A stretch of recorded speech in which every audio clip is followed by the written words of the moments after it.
Olá, meu nome é João Paulo e hoje nós vamos trabalhar com a Revolução Mexicana.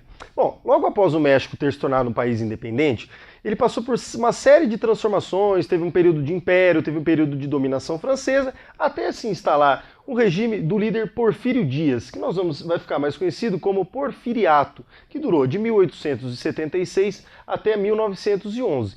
A principal característica do Porfiriato é a modernização do México.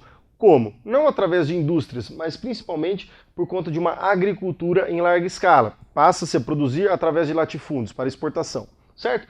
Outro ponto interessante do Porfiriato são a questão dos ejidos. Os ejidos são terras comunais de origem lá que remonta aos astecas e a partir desse momento, da época do Porfiriato, esses ejidos que era da população rural tradicionalmente usavam esses ejidos para o seu sustento próprio, os latifundiários começam a invadir esses ejidos, começam a transformar toda aquela terra que era comum em propriedade privada. Então essa questão dos ejidos será fundamental para entendermos o que vai vir a ser a Revolução Francesa, a Revolução Mexicana. Outro ponto interessante é a sociedade na época do Porfiriato. A sociedade mexicana era composta principalmente por analfabetos e por uma elite rural. Esses analfabetos, muitos deles de origem indígena, certo? O Porfírio Dias, ele vai acabar tendo uma série de desgastes por conta dessa questão dos ejidos, que a população lutava por a reforma agrária. Até que ele vai acabar de tanto desgaste, vai haver uma eleição em que o Francisco Madero se candidatará à presidência. E aí ele vai dizer que há uma fraude nessas eleições e vai entrar no poder. Só que ao mesmo tempo ele entra dizendo que ele vai fazer uma reforma agrária, só que ele acaba não fazendo. Por quê? Ele apoia os latifundiários que estavam envolvidos na questão dos ejidos, até que ele acaba combatendo o campesinato, que também estava lutando numa outra frente para manter os seus ejidos, certo? Nesse momento, pessoal, é onde vai entrar a questão de Pancho Villa e outro personagem que é o Emiliano Zapata. O Pancho Villa vai ser o cara que vai conduzir a resistência da parte norte do México contra o governo do Madero e contra todas essas questões relacionadas à questão dos ejidos e à reforma agrária. E o Emiliano Zapata virá conduzindo os revoltosos do Sul, certo?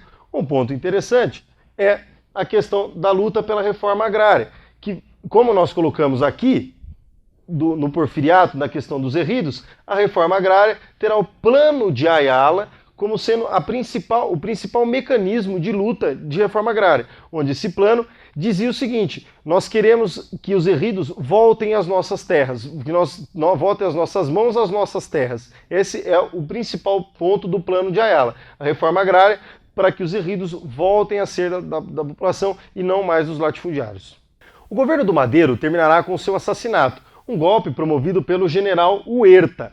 O general Huerta entrará no poder da mesma forma também que ele fará a mesma coisa que o general Madero também fez, ou seja, não fará a reforma agrária, continuará apoiando os latifundiários e o fato dele ter entrado por meio de um golpe, por meio de um assassinato do outro presidente, fará com que ele governe de forma ditatorial. E ele sim será derrubado diretamente por Emiliano Zapata e pelo Pancho Villa. Após a derrubada do Huerta, entrará um outro governo que é do general Carranza. E ele vai promover a formação de uma nova Constituição, que é a Constituição de 1917. Esta Constituição, de fato, pacificará o país e trará alguns itens do Plano de Ayala que fará com que a reforma agrária seja algo mais próximo do que aquilo que o Pancho Villa, do que aquilo que o Zapata estavam pedindo, certo? O que vai acontecer? Em 23, o Pancho Villa vai morrer, será assassinado, assim como o Zapata já tinha sido em 1919.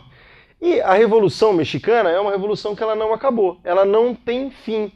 Por quê? A luta continua até hoje existe um exército de libertação zapatista que continua lutando pela questão dos ejidos. Então, a Revolução Mexicana, que começou lá em 1910, 11, até hoje continua existindo por conta de que não foram resolvidos as questões dos ejidos, propriamente a reforma agrária, e outros pontos, como, por exemplo, a destruição do campesinato e a repressão ao campesinato.